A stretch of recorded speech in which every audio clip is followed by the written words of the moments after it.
Teleamazonas presenta 24 horas con Belén Merizalde. Aquí empezamos, amigos, pues desde hoy rigen las medidas económicas anunciadas por Colombia y Ecuador.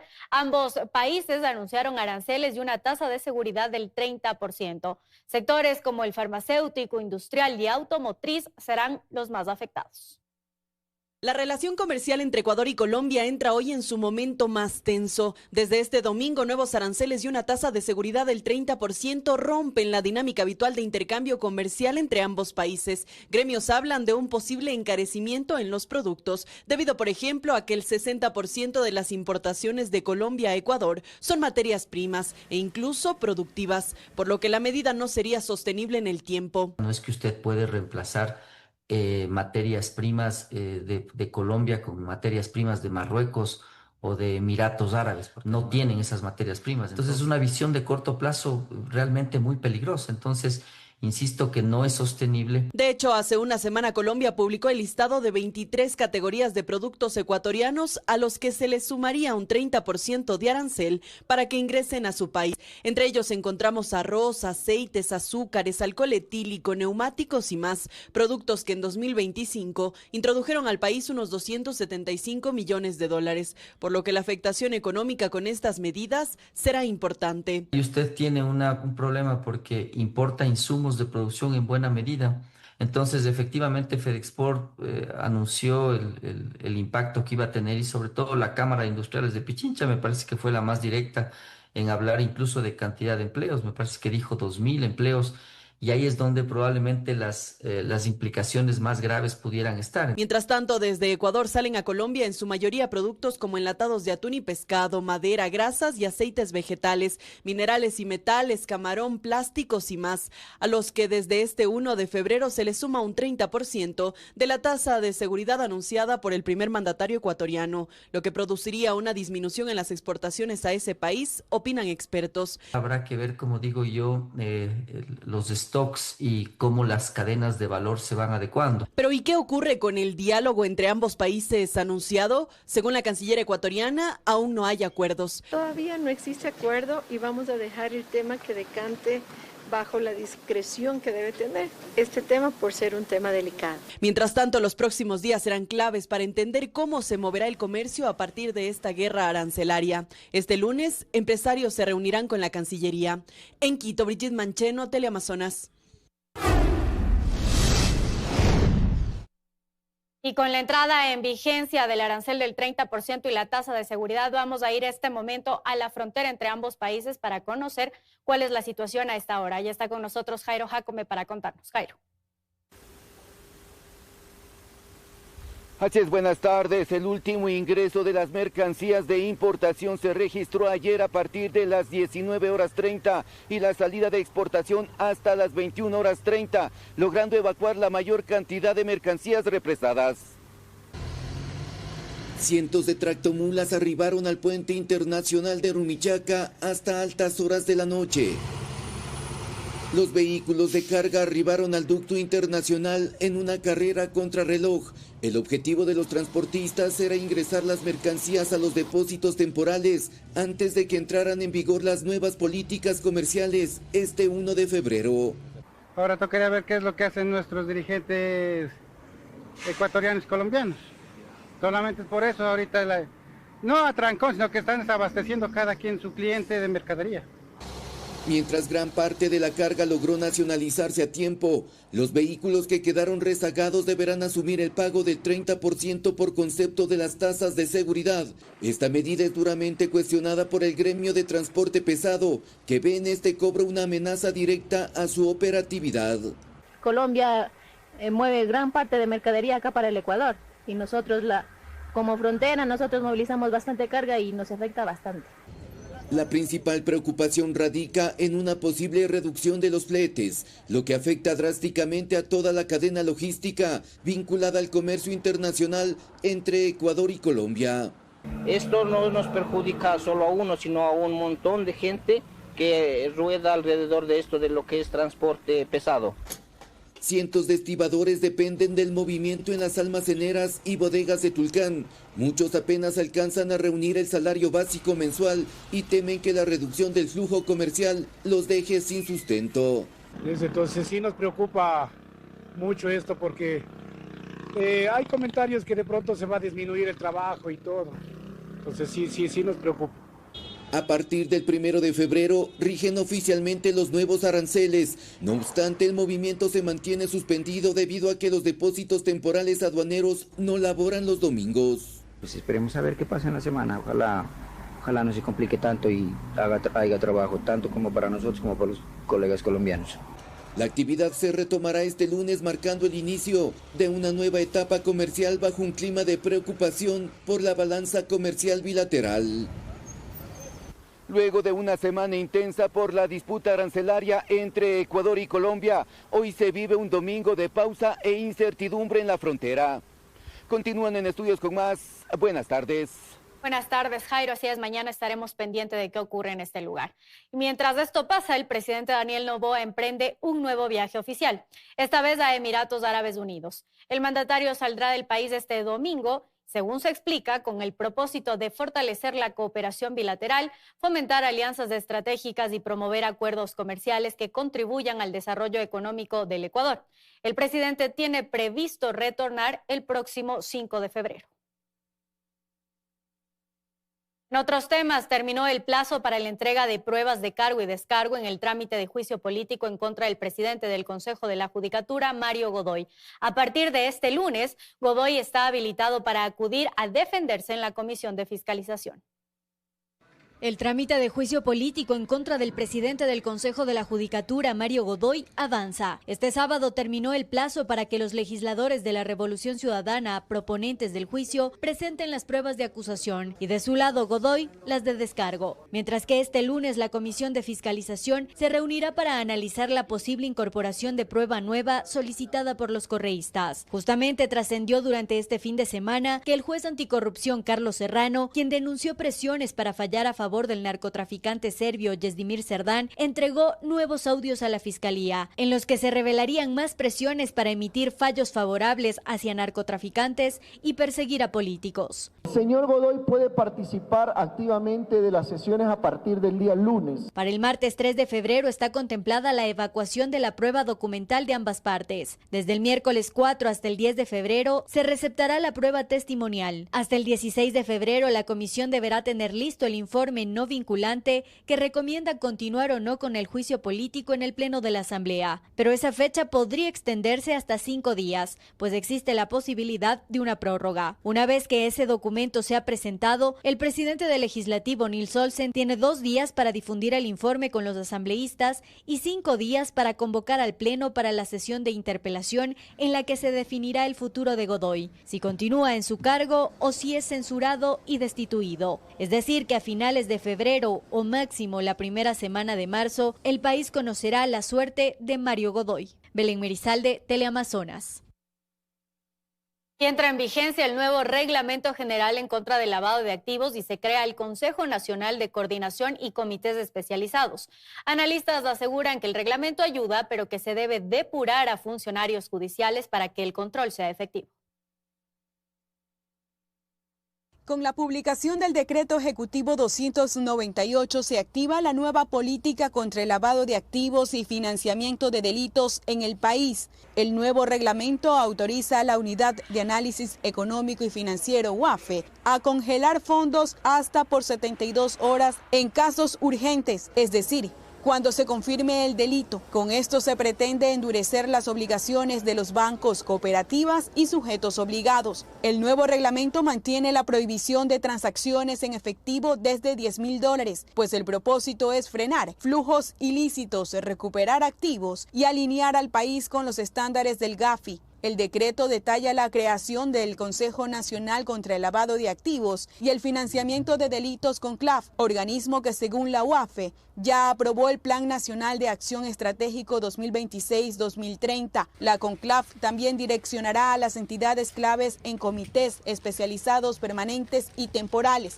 Para el exdirector de la UAFE, Roberto Andrade, el nuevo reglamento tiene puntos positivos en la teoría. En la práctica debe existir depuración. Lo que el país necesita de manera prioritaria en materia de lucha contra el lavado es más y mejores funcionarios en el sector judicial, más y mejores jueces, más y mejores fiscales antilavado. E incluso resalta que no solo se debe vigilar los grandes movimientos financieros. Porque lo que estamos viendo en el momento presente del crimen organizado es una proliferación y atomización de los distintos grupos delictivos organizados.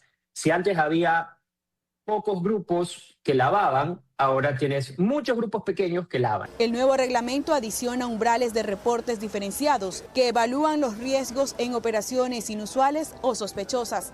Erika Vera, Teleamazonas. Un juez de garantías penales dictó prisión preventiva a 9 de los 10 implicados en el caso Jaque. Entre ellos está el director de la Agencia Nacional de Tránsito. La Fiscalía investiga una presunta delincuencia organizada en esa entidad. Esposados y encapuchados, los 10 detenidos del caso Jaque salieron la noche de este viernes de la unidad de flagrancia de la Fiscalía General del Estado en Quito. En un autobús blanco fueron trasladados al Complejo Judicial Norte. Allí, cerca de las 11:30 de la noche, se instaló la audiencia de formulación de cargos. Los implicados son funcionarios de la Agencia Nacional de Tránsito, entre ellos su director nacional, Pedro Abril. Fiscalía los acusa por delincuencia organizada. Se trataría de una estructura al interior de la entidad que gestionaba trámites vehiculares, como entregar licencias de conducir o asignar frecuencias a cambio de montos de entre $150 y $250. La audiencia se extendió hasta las 5 de la mañana de este sábado. Se reinstaló a mediodía de manera virtual y finalizó alrededor de las 3 de la tarde con la resolución de medidas cautelares para los implicados. 9 de ellos, incluido Pedro Abril, deberán cumplir con prisión preventiva, mientras la 10ª implicada tiene que presentarse periódicamente en Fiscalía. Finalizada esta diligencia, comienza la instrucción fiscal del caso, que se llevará a cabo en 90 días. Dentro de los 23 allanamientos realizados por Fiscalía y Policía Nacional este viernes en Pichincha, Santo Domingo de los Áchilas y Tungurahua, las autoridades levantaron indicios como celulares, documentación, licencias de conducir y más de $53,000 en efectivo. María Gracia Chacón, Teleamazonas. Y a propósito de esta investigación, el presidente Daniel Noboa designó a Byron Franco Tutibén como su delegado ante el directorio de la entidad. Franco es actual viceministro de Servicio y Transporte y ahora deberá participar en el nombramiento del nuevo director ejecutivo de esa institución. Este sábado se publicó además la resolución a través de la cual se removió a Pedro Abril de la dirección de la Agencia Nacional de Tránsito. Y hay buenas noticias. El niño Liam Conejo y su padre ya están en casa luego de que un juez federal ordenara su libertad. Un juez federal de Texas ordenó la liberación de Liam Conejo, el niño de 5 años que fue detenido por agentes del Servicio de Inmigración y Control de Aduanas, ICE, junto a su padre. Según las autoridades, el operativo realizado el pasado 20 de enero estaba dirigido al padre del menor. Sin embargo, durante el procedimiento, el niño terminó involucrado y fue trasladado a un centro de reclusión migratoria, lo que generó una ola de críticas y cuestionamientos. Durante esta semana, 2 senadores demócratas visitaron al menor y a su padre en el centro de detención en Texas. Tras el encuentro, denunciaron que Liam se encontraba deprimido, preguntaba constantemente por su madre y pasaba gran parte del tiempo dormido, por lo que exigieron su liberación inmediata.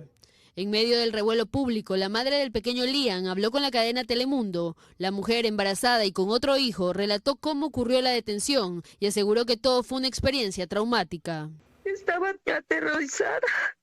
Yo presencié la escena desde la ventana sin poder hacer nada.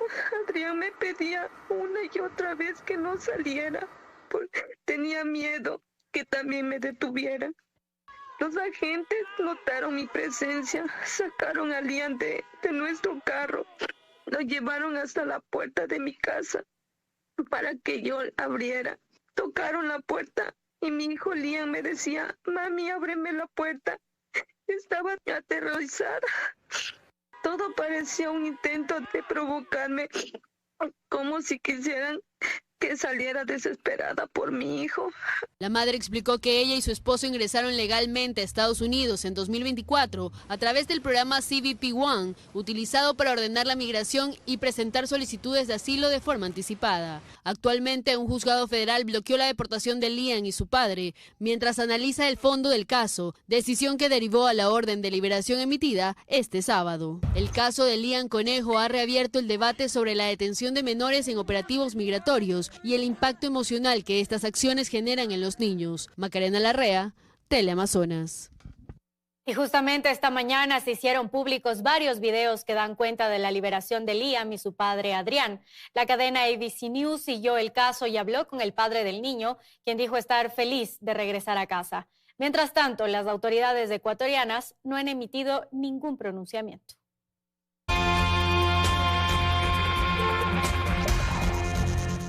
13:22, seguimos revisando más noticias. Un fin de semana con asesinatos múltiples se registró en Guayaquil y Durán. En un nightclub, sicarios asesinaron a 5 personas.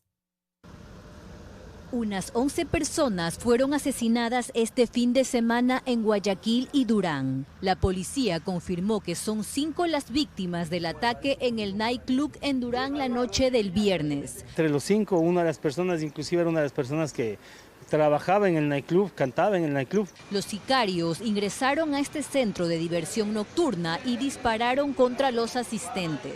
Por este caso se realizaron varios allanamientos este sábado en Durán. En flagrancia, realizando los respectivos allanamientos, hemos recuperado 5 motocicletas robadas. Una de las motocicletas presumiblemente sería la que habría participado en este lamentable hecho dentro de ese nightclub. Mientras que en el batallón del suburbio se reportó otro asesinato múltiple la tarde del sábado. 2 jóvenes y una menor de edad fueron asesinados a tiros en las calles 44 y La I. Testigos indicaron que los atacantes se movilizaban en una tricimoto. Ese mismo sábado en Las Acacias también se reportó otro hecho violento que dejó un fallecido. Mientras que la madrugada del domingo se reportaron 2 muertes violentas más.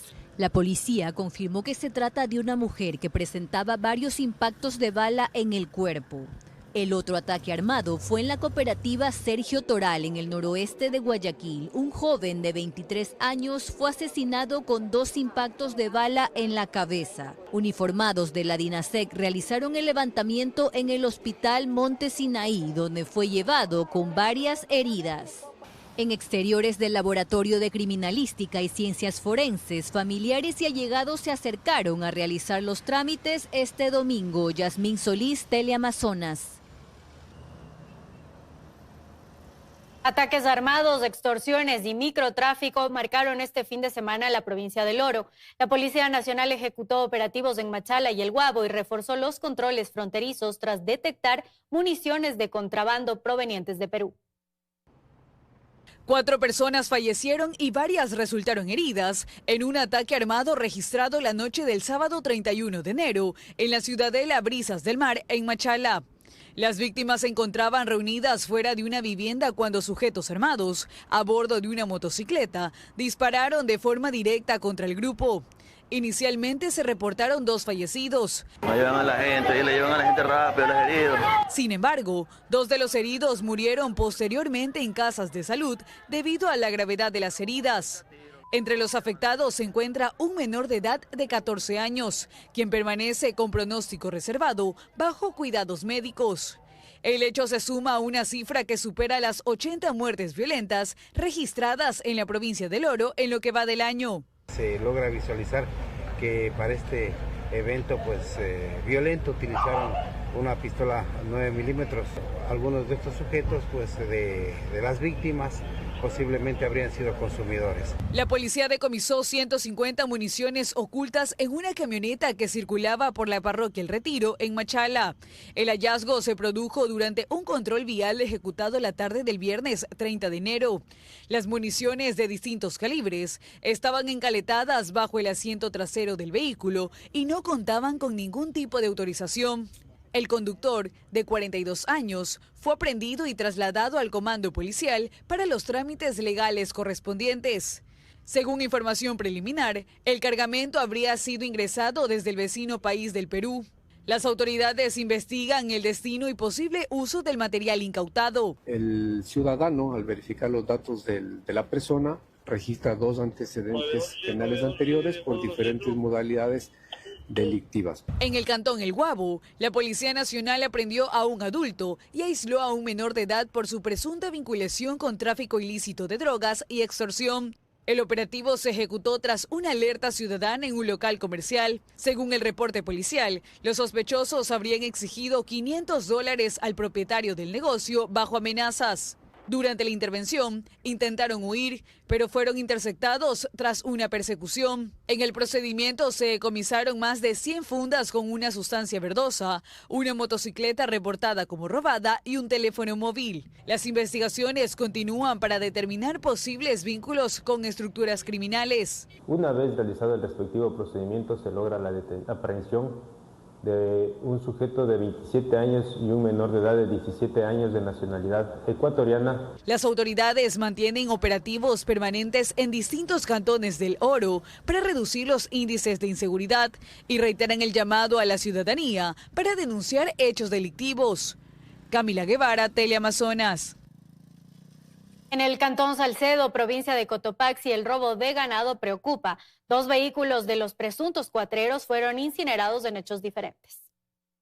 Un vehículo fue incinerado este fin de semana en la parroquia de Muyiquindil Santa Ana, en el cantón Salcedo.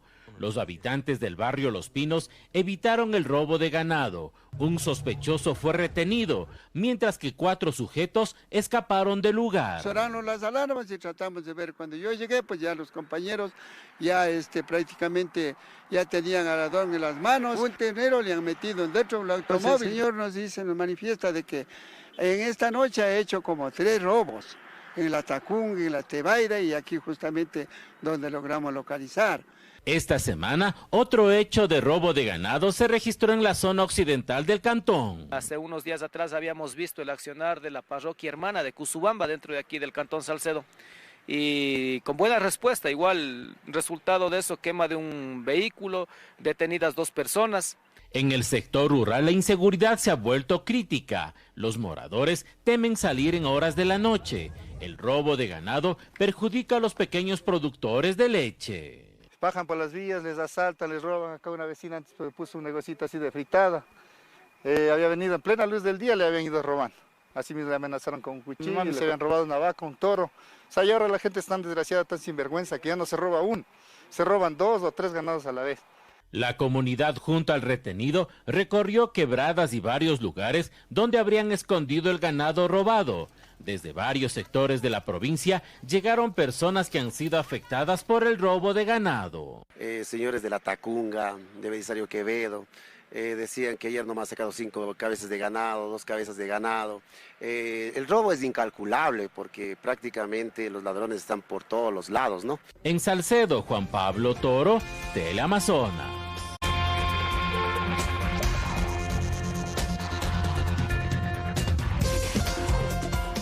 Alrededor de 33,000 niños migrantes figuran como desaparecidos en Estados Unidos. Son menores que ingresaron solos por la frontera y fueron entregados a adultos sin parentesco comprobado. Entre ellos hay 178 ecuatorianos, según la organización 1-800 Migrantes, pero la Cancillería desmiente esa información.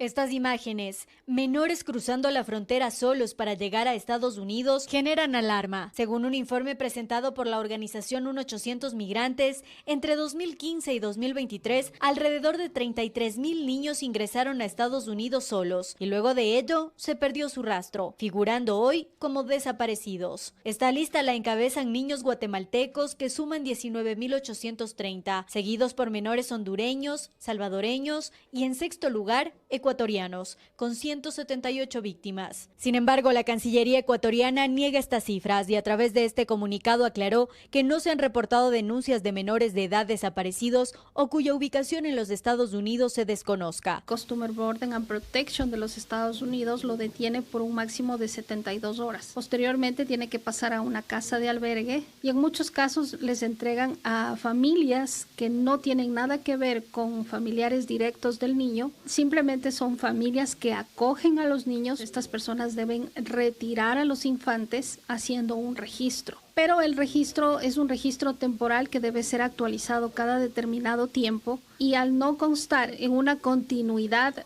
puede desaparecer el rastro. Estos datos cobran fuerza en medio del arremetimiento de los agentes migratorios, no solo en contra de adultos, sino también de niños. Frente a este tema y los últimos hechos registrados que involucran a menores ecuatorianos, la Defensoría del Pueblo indica que están a la espera de información por parte de la Cancillería para conocer qué protocolos se están ejecutando. Conforme nos llegan noticias de otros casos, también solicitaremos información para conocer cuáles son las acciones que está implementando el Estado ecuatoriano para proteger a la población en movilidad humana. Actualmente no contamos con delegaciones en el exterior, lo cual dificulta nuestro trabajo. Datos del Consejo Nacional para la Igualdad de Movilidad Humana revelan que entre 2010 y 2023, 28.690 niños y adolescentes ecuatorianos migraron a Estados Unidos. Belén Merizalde, Teleamazonas. La Comisión de Seguridad de la Asamblea Nacional aprobó el informe para segundo debate del proyecto de ley de ciberseguridad. La propuesta señala incorporar este tema en la malla curricular escolar. Está listo el informe para segundo debate del proyecto de ley para el fortalecimiento de la ciberseguridad. La norma tiene por objetivo la prevención y la educación ante posibles ataques. Según los datos de la Comisión de Seguridad, el Ecuador ocupa el tercer lugar en Latinoamérica en número de ciberataques, con pérdidas anuales estimadas entre 200 y 600 millones de dólares. Y el 33% de estos ataques se dirigen a la administración pública. Creamos un comité interinstitucional de ciberseguridad, creamos un catálogo también nacional de infraestructura crítica para lo que representa la ciberseguridad en nuestro país. También hablamos de la notificación obligatoria de incidentes, hablamos también del hacking ético y el registro nacional. El proyecto asigna al Ministerio de Telecomunicaciones, mediante una reforma de ley, la responsabilidad de formular políticas públicas de ciberseguridad y crear protocolos para la actuación de las instituciones. La reforma plantea la creación de un catálogo de infraestructura crítica digital. Hoy le decimos a nuestro país que tendremos en las mallas curriculares la educación desde las escuelas y los colegios y el acceso a la ciberseguridad. Lo que buscamos con esto es que haya el conocimiento por parte de nuestros niños, por parte de nuestros estudiantes, de cuáles son los peligros que hay en las plataformas digitales. En lo educativo, mejora la protección de activos digitales, de datos personales e implementa la alerta temprana. Corrige también los conceptos de ciberseguridad, ciberdefensa y ciberdelincuencia. Una ley buena, digamos, necesaria para el país, para evitar que este artículo pueda generar prácticas de competencia desleal respecto de la distribución del espectro radioeléctrico. La Comisión de Seguridad pondrá de inmediato el informe en manos de la Presidencia de la Asamblea para que vaya a segundo debate en el Pleno del Legislativo. En Quito, Karen Aro, Teleamazonas. Ecuador tiene cada vez menos nacimientos. Hoy el país registra 1,8 hijos por mujer, una cifra que confirma la caída sostenida de la natalidad. Según investigaciones, detrás de estos números hay cambios sociales, económicos y también preocupaciones médicas. ¿Tienes hijos? No. ¿Quieres tener hijos? No. ¿Por qué? Por la economía del país, está muy complicado encontrar empleo.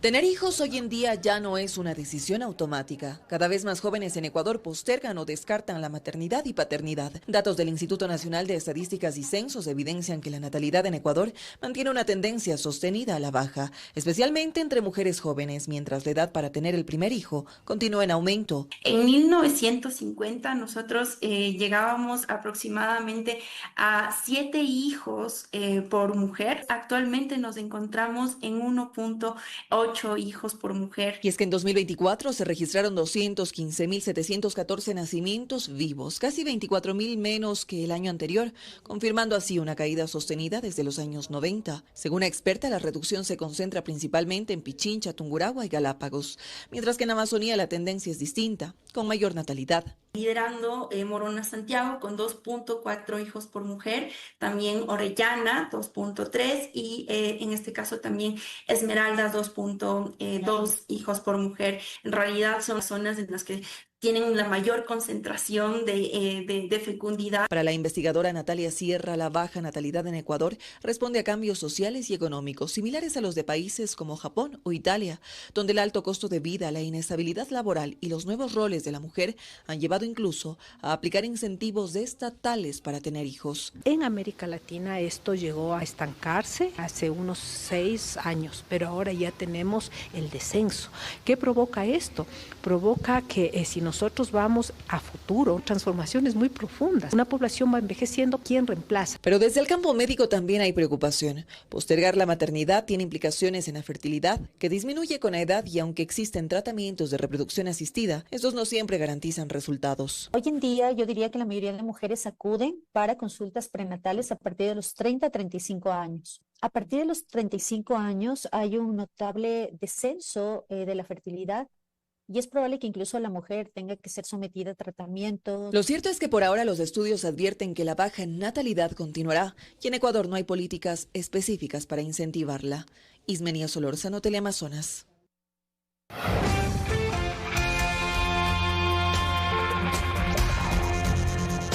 Continuamos con más. Inicia en Ecuador la primera veda anual del cangrejo rojo y azul, una medida clave para proteger la reproducción de estas especies en los manglares. La restricción se aplicará a nivel nacional y suspende la extracción, comercialización durante más de un mes. Desde este 1 de febrero entra en vigencia la veda del cangrejo rojo y azul en todo el país.